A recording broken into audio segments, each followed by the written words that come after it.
Good morning, dear students. So, today we are starting our fourth module, GPS survey methods. Third മൊഡ്യൂളിൽ നമ്മൾ GPS എന്ന് പറയുന്നൊരു ഇൻസ്ട്രുമെൻറ്റിന് ഒരു introduction തന്നു. നമ്മൾ overall subject is dealing with advanced surveying. അപ്പോൾ ഈ സർവേയിങ്ങിൽ ഈ GPS എങ്ങനെ യൂസ് ചെയ്യാം എന്നാണ് നമ്മൾ ഈ ഫോർത്ത് മൊഡ്യൂളിൽ പഠിക്കുന്നത്. തേർഡ് മൊഡ്യൂളിൽ GPS എന്ന് പറയുന്ന ഇൻസ്ട്രുമെൻറ്റ് പഠിച്ചു. And its application in surveying is studied in this fourth module. Okay, അപ്പോൾ ബിഫോർ ഗോയിങ് ടു ദാറ്റ് നമുക്ക് GPS നമ്മൾ സാധാരണ യൂസ് ചെയ്യുന്നത് രണ്ട് പർപ്പസിനാണ്. First one is surveying and second one is navigation. എന്താണ് ഇത് രണ്ടും തമ്മിലുള്ള ഡിഫറൻസ്? നമുക്കറിയാം, സർവേയിങ് നമ്മൾ മുന്നേ പഠിച്ചിട്ടുണ്ട്. Surveying is the art of determining relative position of points on earth surface എന്നൊക്കെ നമ്മൾ മുന്നേ പഠിച്ചിട്ടുണ്ട് സർവേയിങ്ങിൽ, അല്ലേ? അപ്പോൾ അങ്ങനെ തന്നെയാണ് നമ്മൾ കോമ്പസ് സർവേയിങ് ആണെങ്കിലും ചെയിൻ സർവേയിങ് ആണെങ്കിലും ഒക്കെ എർത്തിൻ്റെ സർഫസിലുള്ള പോയിൻറ്റ്സിൻ്റെ പൊസിഷൻ കണ്ടുപിടിക്കുകയാണ്.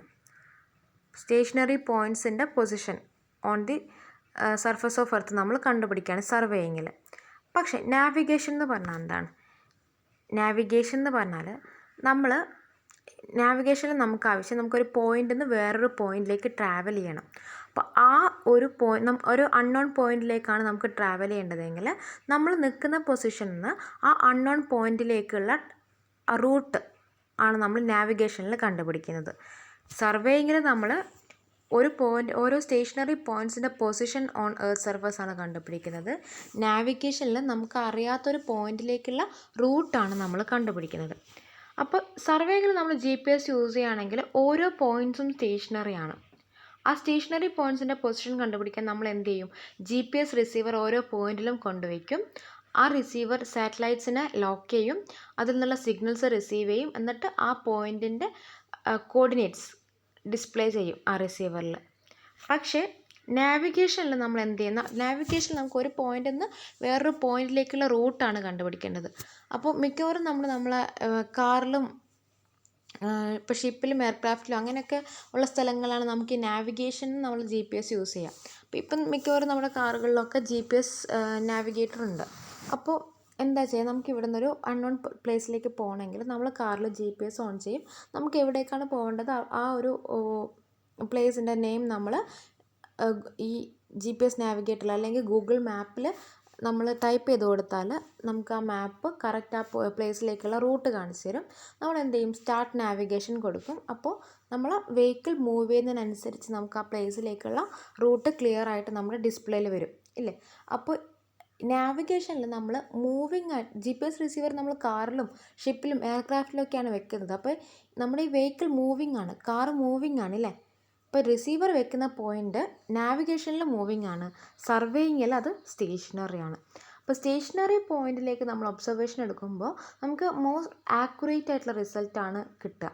പക്ഷേ മൂവിങ് ആയിട്ടുള്ള ഒരു റിസീവറിൽ ഇപ്പോൾ കാറിലൊക്കെ ആണെങ്കിൽ സെക്കൻഡ്സ് ടു സെക്കൻഡ് അതിൻ്റെ പൊസിഷൻ നമ്മൾ കണ്ടുപിടിച്ചുകൊണ്ടിരിക്കുകയാണ്, അല്ലേ? കാറിലൊക്കെ നമ്മൾ പോവുകയാണെങ്കിൽ ഒരു പ്ലേസിലേക്ക് നമ്മൾ റൂട്ട് കണ്ടുപിടിക്കുമ്പോൾ കാർ മൂവ് ചെയ്യുന്നതിനനുസരിച്ച് കാറിൻ്റെ പൊസിഷൻ ഈ GPS റിസീവർ കണ്ടുപിടിച്ചുകൊണ്ടേ ഇരിക്കുന്നുണ്ട്. അപ്പോൾ മൂവിങ് ആയിട്ടുള്ള ഒരു പോയിൻറ്റിൻ്റെ പൊസിഷനാണ് നാവിഗേഷനിൽ നമ്മൾ കണ്ടുപിടിക്കുന്നത്. അപ്പോൾ മൂവിങ് ആയിട്ടുള്ളൊരു പോയിൻ്റ് പൊസിഷൻ കണ്ടുപിടിക്കുക എന്ന് പറഞ്ഞാൽ നമുക്ക് അത്ര ആക്യുറസി കിട്ടില്ല. ഇപ്പോൾ ലോ ആക്യുറേറ്റ് വാല്യൂ ഒക്കെയാണ് നമുക്ക് GPS നാവിഗേഷനിൽ കിട്ടുക. ആൻഡ് വേറൊരു ഡിഫറൻസ് നിങ്ങൾ ഓർത്ത് വെക്കുക, സർവേയിങ്ങിൽ നമ്മൾ കരിയർ ഫേസ് മെഷർമെൻ്റ് ആണ് യൂസ് ചെയ്യുന്നത്. ആൻഡ് നാവിഗേഷനിൽ കോഡ് ഫേസ് മെഷർമെൻ്റ് ആണ് യൂസ് ചെയ്യുന്നത്. ഇത്രയൊക്കെയാണ് ഈ GPS സർവേ നാവിഗേഷൻ തമ്മിലുള്ള വ്യത്യാസം. മെയിൻ ഡിഫറൻസ്, സർവേയിങ്ങിൽ നമ്മൾ എർത്തിൻ്റെ സർഫസിലുള്ള സ്റ്റേഷനറി പോയിൻറ്റ്സിൻ്റെ പൊസിഷനാണ് കണ്ടുപിടിക്കുന്നത്. ആൻഡ് നാവിഗേഷനിൽ നമ്മൾ ഒരു പ്ലേസിൽ നിന്ന് വേറൊരു പ്ലേസിലേക്ക് ട്രാവൽ ചെയ്യാനുള്ള റൂട്ടാണ് കണ്ടുപിടിക്കുന്നത്. അപ്പോൾ ഇത് മെയിനായിട്ട് ഇതിൻ്റെ യൂസ് വരുന്നത് ഷിപ്സിലും എയർക്രാഫ്റ്റിലൊക്കെയാണ്. ഷിപ്പിലൊക്കെ പണ്ട് നമുക്കറിയാം, പണ്ട് നമ്മൾ കേട്ടിട്ടുണ്ട് ഒരു മാപ്പ് ഉണ്ടാവും. ആ മാപ്പും ഒരു കോമ്പസും വെച്ചിട്ടാണ് നമ്മുടെ ഷിപ്പിലുള്ള ആൾക്കാർ ഒരു പൊസിഷനിൽ നിന്ന് വേറൊരു പ്ലേസിലേക്കുള്ള ആ ട്രാവൽ റൂട്ട് കണ്ടുപിടിച്ചിരുന്നത്. ഇന്ന് അതിൻ്റെ ഒന്നും ആവശ്യമില്ല. ഇന്ന് നമുക്ക് GPS ഉണ്ട്. അപ്പോൾ GPS ഓട്ടോമാറ്റിക്കലി നമുക്ക് ഷിപ്പിലാണെങ്കിലും എയർക്രാഫ്റ്റിലാണെങ്കിലൊക്കെ ഓട്ടോമാറ്റിക്കലി അതിൻ്റെ പൊസിഷനും അതിനെങ്ങോട്ടേക്കാണ് പോകേണ്ടതെന്നുള്ള റൂട്ടൊക്കെ ഫിക്സ് ചെയ്ത് കൊടുക്കും. അപ്പോൾ ഈ രണ്ട് ഡിഫറൻസ് ഓർത്ത് വെക്കുക, സർവേ ആൻഡ് നാവിഗേഷൻ.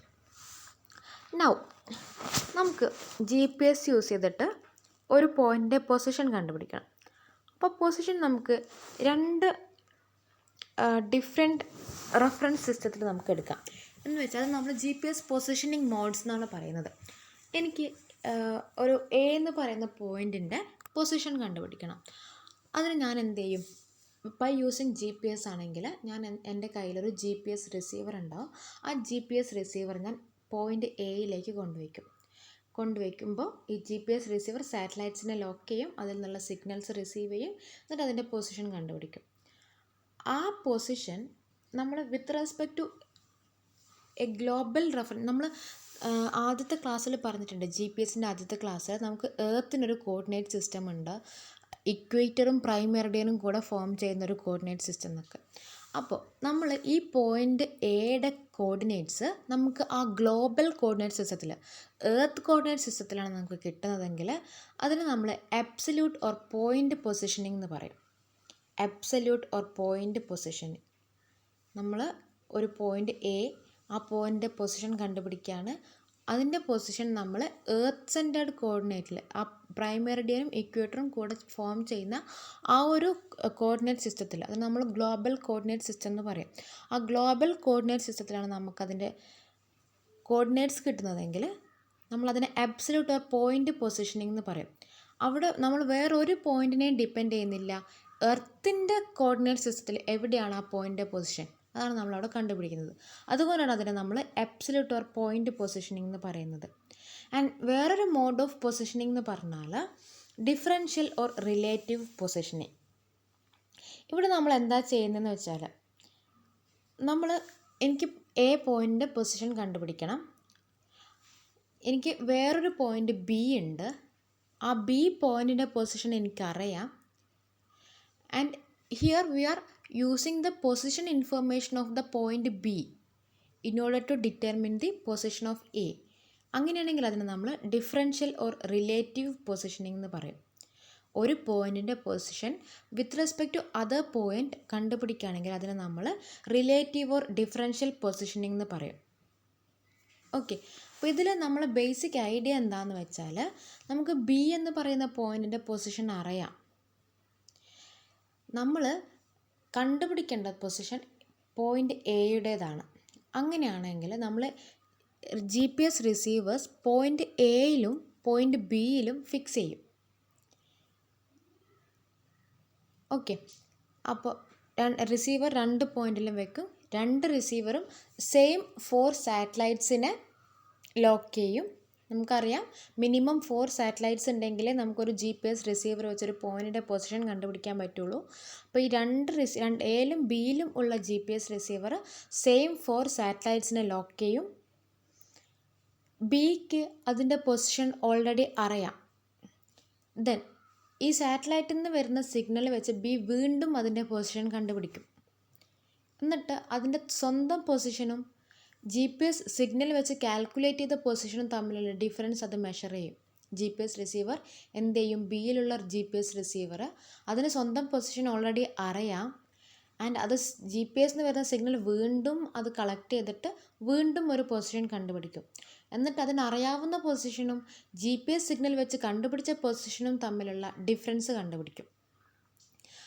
അതാണ് എന്ത്? നമ്മൾ GPS സിഗ്നൽ വെച്ച് കണ്ടുപിടിക്കുന്ന പൊസിഷനിലുള്ള എറർ അല്ലേ? ബി പോയിൻറ്റിൻ്റെ പൊസിഷൻ ഓൾറെഡി അറിയാം. ആൻഡ് ബി പോയിൻറ്റിൽ GPS റിസീവർ എന്ത് ചെയ്യും? അവിടെയുള്ള സാറ്റലൈറ്റിൽ നിന്നുള്ള സിഗ്നലൊക്കെ റിസീവ് ചെയ്ത് വീണ്ടും ഒരു പുതിയ പൊസിഷൻ ഇൻഫർമേഷൻ കണ്ടുപിടിക്കും. അത് എന്തിന് ഈക്വൽ ആയിരിക്കണം? എററൊന്നും ഇല്ലെങ്കിൽ നമുക്ക് അറിയുന്ന അതിൻ്റെ പൊസിഷൻ ഇൻഫർമേഷൻ ഈക്വൽ ആയിരിക്കണം അല്ലേ? ബിയുടെ പൊസിഷൻ ഇൻഫർമേഷൻ ഈക്വൽ ആയിരിക്കണം. പക്ഷെ ഒരിക്കലും അങ്ങനെ ആവില്ല. GPS സിഗ്നലിൽ കുറച്ച് എറേഴ്സ് ഉണ്ടാകും. സോ ഓൾറെഡി നമുക്ക് അറിയാവുന്ന പൊസിഷൻ വാല്യൂ സിഗ്നൽ യൂസ് ചെയ്ത് കണ്ടുപിടിച്ച പൊസിഷൻ വാല്യൂയും തമ്മിൽ കുറച്ച് എറർ ഉണ്ടാവും. ആ എറർ GPS റിസീവർ ബിയിലുള്ള GPS റിസീവർ കാൽക്കുലേറ്റ് ചെയ്യും. എന്നിട്ട് ആ ഇൻഫർമേഷൻ എന്ത് ചെയ്യും? GPS റിസീവർ ക്യാപിറ്റൽ എയിലേക്ക് പാസ് ചെയ്യും. ആ എററിൻ്റെ വാല്യൂ എയിലുള്ള GPSലേക്ക് പാസ് ചെയ്യും. അപ്പോൾ എക്ക് എന്ത് ചെയ്യാൻ പറ്റും? ആ ഒരു സമയം കൊണ്ട് അതിൻ്റെ സ്വന്തം പൊസിഷൻ കണ്ടുപിടിച്ചിട്ടുണ്ടാവും. എന്നിട്ട് ആ പൊസിഷൻ ഇൻഫർമേഷനിലേക്ക് ഈ ബിയിൽ നിന്ന് കിട്ടിയ എറർ കൂടെ ആഡ് ചെയ്യും. ഓക്കെ, അപ്പോൾ അതിൻ്റെ ആക്യുറേറ്റ് പൊസിഷൻ കിട്ടും. ഇങ്ങനെയാണ് നമ്മൾ റിലേറ്റീവ് പൊസിഷനിങ് ചെയ്യുന്നത്. അവിടെ 2 പോയിൻറ്റ്സ് ഉണ്ടാവും. ഒരു പോയിൻ്റിൻ്റെ പൊസിഷൻ നമുക്ക് ഓൾറെഡി അറിയാമായിരിക്കും, ആൻഡ് അടുത്ത പോയിൻ്റിൻ്റെ പൊസിഷൻ നമുക്ക് കണ്ടുപിടിക്കണം. രണ്ടിലും നമ്മൾ എന്ത് ചെയ്യും, GPS റിസീവർ വയ്ക്കും. എന്നിട്ട് ആ നോൺ പോയിൻ്റിൻ്റെ പൊസിഷൻ വീണ്ടും കണ്ടുപിടിക്കും. അപ്പോൾ നോൺ വാല്യൂവും നമ്മൾ പുതുതായി കണ്ടുപിടിച്ച പൊസിഷനും തമ്മിൽ ചെറിയ ഡിഫറൻസ് ഉണ്ടാവും. അതിനെയാണ് നമ്മൾ GPS എറർ എന്ന് പറയുന്നത്.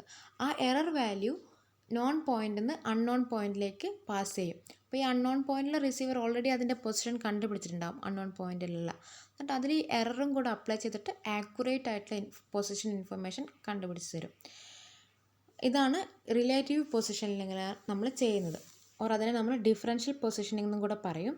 ഇതിൽ ഈ 2 നോൺ പോയിൻറ്റും അൺനോൺ പോയിൻറ്റും തമ്മിൽ കണക്ട് ചെയ്യുന്ന ലൈനിനെയാണ് നമ്മൾ ബേസ് ലൈൻ എന്ന് പറയുന്നത്. അപ്പോൾ ഈ റിലേറ്റീവ് പൊസിഷനിങ്ങിൽ നമ്മൾ ആദ്യം ചെയ്യുന്നത് ഈ ബേസ് ലൈൻ ഡിറ്റർമിനേഷനാണ്. ഓക്കെ, അപ്പോൾ അത് നമുക്ക് അടുത്ത ഇതിൽ ഡീറ്റെയിൽ ആയിട്ട് പറയാനുണ്ട്. അടുത്തൊരു സ്ലൈഡിൽ നമുക്ക് ഡീറ്റെയിൽ ആയിട്ട് പറയാനുണ്ട്. അപ്പോൾ 2 പൊസിഷനിങ് മോഡ്സ് ഓർത്ത് വെക്കുക: relative positioning and absolute positioning, അല്ലെങ്കിൽ point positioning or differential positioning. ഈ 2 പൊസിഷനിങ് മോഡ്സ് ഓർത്ത് വെക്കുക നിങ്ങൾ. Then next is GPS field survey procedures. എന്തൊക്കെയാണ് GPS സർവേ ചെയ്യുമ്പോൾ നമ്മൾ ശ്രദ്ധിക്കേണ്ട കാര്യങ്ങൾ? നമ്മൾ സാധാരണ കോമ്പസ് സർവേക്ക് ഒരു പ്രൊസീജിയർ ഉണ്ടാവും, ചെയിൻ സർവേക്ക് ഒരു പ്രൊസീജിയർ ഉണ്ടാവും, അതേപോലെ GPS സർവേക്കും ഒരു പ്രൊസീജിയർ ഉണ്ട്. ഒന്നുമില്ല, സിമ്പിളാണ്. നമ്മൾ എന്ത് ചെയ്യണം, നമുക്ക് ഏത് പോയിൻ്റിൻ്റെ പൊസിഷനാണോ കണ്ടുപിടിക്കേണ്ടത് അവിടെ GPS റിസീവർ സെറ്റപ്പ് ചെയ്യണം. GPS റിസീവർ നമുക്ക് എപ്പോഴാണോ ഡാറ്റ എടുക്കേണ്ടത് അതിൻ്റെ 10 മിനിറ്റ്സ് എങ്കിലും നമ്മൾ മുന്നേ അവിടെ കൊണ്ടുവയ്ക്കണം. എന്നാൽ മാത്രമേ അതിന് സഫീഷ്യൻറ്റ് സാറ്റലൈറ്റ്സിനെ ലോക്ക് ചെയ്യാനും സിഗ്നൽസ് റിസീവ് ചെയ്താനും ഒക്കെ പറ്റുള്ളൂ. ദെൻ ഈ GPS റിസീവറിൻ്റെ ആൻറ്റിന സെറ്റപ്പ് ചെയ്യണം. അവിടെ നമ്മൾ GPS റിസീവർ കൊണ്ടുവച്ചു. ദെൻ GPS റിസീവറിന് സിഗ്നൽ കളക്ട് ചെയ്യാൻ വേണ്ടിയിട്ടുള്ള ഒരു ആൻറ്റിന ഉണ്ടാവും. ഇപ്പോഴത്തെ നമ്മൾ ഹാൻഡ് ഹെൽഡ് GPSനൊന്നും ഇല്ലെങ്കിലും ഹാൻഡ് ഹെൽഡ് GPSനുണ്ട്, നമ്മൾ ഫോണിലൊന്നും ഇല്ലയെന്നേ ഉള്ളൂ. അല്ലാണ്ട് ഹാൻഡ് ഹെൽഡ് GPSനൊക്കെ ആൻറ്റിന ഉണ്ട്. അപ്പോൾ ഈ ആൻറ്റിന സെറ്റപ്പ് ചെയ്യണം. ആൻഡ് നമ്മളൊരു ഇൻഫർമേഷൻ എടുക്കുകയാണെങ്കിൽ, ഒരു പോയിൻ്റ് എയുടെ പൊസിഷൻ ഡിറ്റർമിൻ ചെയ്യുകയാണെങ്കിൽ നമ്മൾ ആ പോയിൻ്റ് എയിലേക്ക് പോയി GPS റിസീവർ അവിടെ കൊണ്ടുവച്ച് ആൻറ്റിനയൊക്കെ സെറ്റ് ചെയ്തു നമ്മൾ ഈ പൊസിഷൻ ഇൻഫർമേഷൻ കാൽക്കുലേറ്റ് ചെയ്താൽ നമുക്ക് ആ GPS റിസീവറിൻ്റെ പൊസിഷനാണ് കിട്ടുക. പക്ഷേ ഈ പോയിൻ്റ് എ എന്ന് പറയുന്നൊരു ഗ്രൗണ്ട് പോയിൻ്റ് ആയിരിക്കും. നമുക്ക് കണ്ടുപിടിക്കേണ്ട പോയിൻ്റ് ഗ്രൗണ്ടിലാണ് ഉണ്ടാവുക. പക്ഷേ നമുക്ക് ആ ഗ്രൗണ്ടിൽ നിലത്ത് GPS റിസീവർ വെക്കാൻ പറ്റില്ലല്ലോ. അപ്പോൾ നമ്മൾ ട്രിപ്പോഡ് പോലത്തെ ഒരു സാധനമൊക്കെ വെച്ച് കുറച്ച് ഹൈറ്റിലാണ് ഈ GPS റിസീവർ വെക്കുക. അപ്പോൾ ആ ഹൈറ്റിലുള്ള പൊസിഷനാണ് നമുക്ക് GPS റിസീവർ തരിക. പക്ഷേ ആക്ച്വലി ആ ഹൈറ്റ് കൂടെ മൈനസ് ചെയ്താലല്ലേ നമുക്ക് ആ ഗ്രൗണ്ട് പോയിൻറ്റിൻ്റെ പൊസിഷൻ കിട്ടുള്ളൂ. അപ്പോൾ നമ്മൾ എന്ത് ചെയ്യണം, ഈ GPS റിസീവറിൽ ഈ ആൻറ്റിനയുടെ ഹൈറ്റ് കൂടെ കൊടുക്കണം. എത്ര ഹൈറ്റിലാണ് നമ്മൾ ഈ ട്രിപ്പോഡ് വെച്ചേക്കുന്നത് ആ ഹൈറ്റ് കൂടെ കൊടുത്താലേ കറക്റ്റ് ആ ഗ്രൗണ്ട് പോയിൻ്റ് പൊസിഷൻ നമുക്ക് കിട്ടുള്ളൂ. അപ്പോൾ അതിനാണ് നമ്മൾ ഹൈറ്റ് ഓഫ് ഇൻസ്ട്രുമെൻ്റ് എന്ന് പറയുന്നത്. അപ്പം നമ്മൾ പോയിൻ്റ് എയിൽ പോവുക, നമുക്ക് പോയിൻ്റ് എയുടെ പൊസിഷനാണ് കണ്ടുപിടിക്കേണ്ടതെങ്കിൽ പോയിൻ്റ് എയിൽ പോവുക, അവിടെ നമ്മൾ ട്രിപ്പോഡ് ഫിക്സ് ചെയ്യുക. അതിൽ നമ്മൾ ട്രിപ്പോഡ് ഞാൻ നിങ്ങൾക്ക് മനസ്സിലാവാൻ പറയുന്നതാണ്. ട്രിപ്പോഡ് കൊണ്ടുവെക്കുക. ദെൻ അവിടെ നമ്മൾ GPS റിസീവർ ആ ട്രിപ്പോഡിൻ്റെ മേലെ ഫിക്സ് ചെയ്യുക, അതിൻ്റെ ആൻറ്റിനെ ഫിക്സ് ചെയ്യുക. എന്നിട്ട് ഈ ഗ്രൗണ്ടിൽ നിന്ന് ഈ ആൻറ്റിന എത്ര ഹൈറ്റിലാണെന്നൊക്കെ മാർക്ക് ചെയ്ത് വെക്കുക. അത് GPS റിസീവറിൽ എൻ്റർ ചെയ്യുക. എന്നാൽ മാത്രമേ നമുക്ക് ഗ്രൗണ്ട് പോയിൻ്റ് എയുടെ പൊസിഷൻ കിട്ടുള്ളൂ. ഈ നമ്മുടെ ആൻറ്റിനയുടെ ഹൈറ്റ് നമ്മൾ GPS റിസീവറിൽ എൻ്റർ ചെയ്ത് കൊടുത്തില്ലെങ്കിൽ ആ GPS റിസീവർ കണ്ടുപിടിക്കുക ഈ ഹൈറ്റിലുള്ള ആൻറ്റിനയുടെ ഹൈറ്റിൽ ആ ഒരു പോയിൻറ്റിൻ്റെ പൊസിഷൻ ആയിരിക്കും. അപ്പോൾ അത് എററാണല്ലോ. അപ്പോൾ അതിനു വേണ്ടിയാണ് നമ്മൾ ഹൈറ്റ് ഓഫ് ഇൻസ്ട്രുമെൻ്റ് കൊടുക്കുന്നത്. And here are the procedures required to conduct the GPS survey. അപ്പോൾ നമ്മളിപ്പോൾ പറഞ്ഞത് GPS സർവേയും നാവിഗേഷനും തമ്മിലുള്ള ഡിഫറൻസ് പറഞ്ഞു. ദെൻ 2 പൊസിഷനിങ് മോഡ്സ് പറഞ്ഞു GPS സർവേയിൽ യൂസ് ചെയ്യുന്നത്. പിന്നെ കോമൺ ആയിട്ട് 3 procedures adopted for conducting the GPS survey അല്ലേ. GPS റിസീവർ സെറ്റപ്പ് ചെയ്യണം, ആൻറ്റിന സെറ്റപ്പ് ചെയ്യണം, ഹൈറ്റ് ഓഫ് ഇൻസ്ട്രുമെൻ്റ് നമ്മളവിടെ മാർക്ക് ചെയ്യണം. ഹൈറ്റ് ഓഫ് ഇൻസ്ട്രുമെൻറ്റ് മെഷർ ചെയ്യണം, അത് GPS റിസീവറിലേക്ക് എൻ്റർ ചെയ്യണം. എന്നിട്ട് നമ്മൾ എന്ത് ചെയ്യണം, നമ്മൾ അടുത്തൊരു ഫീൽഡ് ബുക്ക് വേണം. നമ്മൾ ചെയിൻ സർവേയിലൊക്കെ പഠിച്ചിട്ടുണ്ട് ഫീൽഡ് ബുക്കിനെ പറ്റി. നമ്മൾ മെഷർമെൻറ്റ്സ് എഴുതി വെക്കാനുള്ളൊരു ബുക്കാണ് ഫീൽഡ് ബുക്ക്.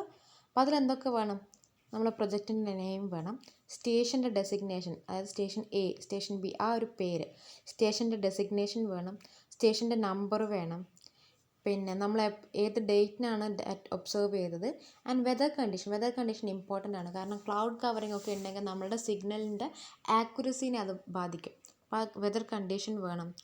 പിന്നെ ഏത് ടൈമിലാണ് നമ്മൾ ആക്യുറേറ്റ് ടൈം, നമ്മൾ GPS റിസീവർ ഓൺ ചെയ്യുന്ന ടൈം, അത് ഓഫ് ചെയ്യുന്ന ടൈം, അത് രണ്ടും മാർക്ക് ചെയ്യണം. And antenna height. ഇത്രയൊക്കെയാണ് ഈ ലോഗ് ബുക്കിൽ വേണ്ടത്. നമ്മുടെ കയ്യിൽ GPS സർവേ ചെയ്യാൻ പോകുമ്പോൾ നമ്മളെ കയ്യിലൊരു ബുക്ക് വേണം, ഫീൽഡ് ബുക്ക്. ചെയിൻ സർവേയിൽ നിങ്ങൾ പഠിച്ചിട്ടുണ്ടാകും ഫീൽഡ് ബുക്ക്. അപ്പോൾ അതിലുള്ള കാര്യങ്ങളല്ല അതിൽ വേണ്ടത്. ഇതിൽ വേണ്ട കാര്യങ്ങളാണ് ഞാനിപ്പോൾ പറഞ്ഞത്. പ്രൊജക്റ്റ് നെയിം വേണം, സ്റ്റേഷൻ്റെ ഡെസിഗ്നേഷൻ വേണം, അത് എത്രാമത്തെ സ്റ്റേഷനാണെന്ന് വേണം, ഏത് ഡേറ്റിനാണ് നമ്മൾ സർവേ ചെയ്യുന്നത്, എന്തായിരുന്നു അപ്പോഴത്തെ വെതർ കണ്ടീഷൻ, എന്തായിരുന്നു ക്ലൗഡ് കവർ, അങ്ങനത്തെ കാര്യങ്ങളൊക്കെ. പിന്നെ എപ്പോഴാണ് നമ്മൾ GPS റിസീവർ ഓൺ ചെയ്യുന്നത്, എപ്പോഴാണ് റിസീവർ ഓഫ് ചെയ്യുന്നത്, ദെൻ ആൻറ്റിന ഹൈറ്റ്. ഇത്രയൊക്കെയാണ് നമുക്ക് ആ ഫീൽഡ് ബുക്കിൽ വേണ്ടത്. ഓക്കെ, ഇത്രയും ഉണ്ടെങ്കിൽ നമുക്ക് GPS സർവേ ചെയ്യാം. GPS റിസീവർ നമ്മൾ ആ പൊസിഷൻ ഏത് പോയിൻ്റ് പൊസിഷനാണ് കണ്ടുപിടിക്കേണ്ടത് അവിടെ കൊണ്ടുവെക്കുന്നു, ആൻറ്റിന സെറ്റ് ചെയ്യുന്നു, ആൻറ്റിൻ്റെ ഹൈറ്റ് മെഷർ ചെയ്യുന്നു, നമ്മൾ ഫീൽഡ് ബുക്കിൽ വേണ്ട കാര്യങ്ങൾ മാർക്ക് ചെയ്യുന്നു, സർവേ സ്റ്റാർട്ട് ചെയ്യുന്നു, ഓരോ പോയിൻ്റിൻ്റെ പൊസിഷൻ എടുക്കുന്നു, ദെൻ അടുത്ത പോയിന്റിലേക്ക് മൂവ് ചെയ്യുന്നു, അവിടെയും സെയിം കാര്യങ്ങൾ റിപ്പീറ്റ് ചെയ്യുന്നു. ഇങ്ങനെയാണ് നമ്മൾ GPS സർവേ ചെയ്യുന്നത്. നൗ ഈ GPS സർവേ ചെയ്യാൻ നമുക്ക് കുറേ മെത്തഡ്സ് ഉണ്ട്. Static surveying, rapid static surveying and kinematic surveying എന്നൊക്കെ പറഞ്ഞിട്ട്. അപ്പോൾ ഈ സ്റ്റാറ്റിക് സർവേയിങ്ങിൽ നമ്മുടെ GPS റിസീവർ സ്റ്റേഷനറി ആയിരിക്കും. കൈനമാറ്റിക് സർവേയിങ്ങിൽ GPS റിസീവർ മൂവിങ് ആയിരിക്കും. ആൻഡ് റാപ്പിഡ് സ്റ്റാറ്റിക് സർവേയിങ്ങിൽ in between moving and stationary അങ്ങനൊരു കണ്ടീഷൻ ഉണ്ട്. അതായത് മൂവിങ് ആണെന്ന് വെച്ചാൽ നമുക്ക് കണ്ടിന്യൂസ് മോഷൻ അല്ല, പക്ഷേ സ്റ്റാറ്റിക് അല്ല. നമ്മൾ GPS റിസീവർ ഒരു പോയിന്റിൽ നിന്ന് വേറൊരു പോയിന്റിലേക്ക് ഇങ്ങനെ മാറ്റി മാറ്റി കൊണ്ടേയിരിക്കുന്നുണ്ട്. ആ ഒരു ടൈപ്പ് ഓഫ് സർവേയിങ് ആണ് റാപ്പിഡ് സ്റ്റാറ്റിക് സർവേയിങ്. ഇങ്ങനെ 3 മെത്തഡ്സ് ഓഫ് GPS സർവേ ആണ് നമുക്കുള്ളത്. അത് നമുക്ക് അടുത്ത ക്ലാസ്സിൽ ഡീറ്റെയിൽഡ് ആയിട്ട് നോക്കാം. സ്റ്റാറ്റിക് സർവേയിങ് എന്താ, റാപ്പിഡ് സ്റ്റാറ്റിക് സർവേയിങ് എന്താ, കൈനമാറ്റിക് സർവേയിങ് എന്താണെന്നുള്ള കാര്യം. ഓക്കെ.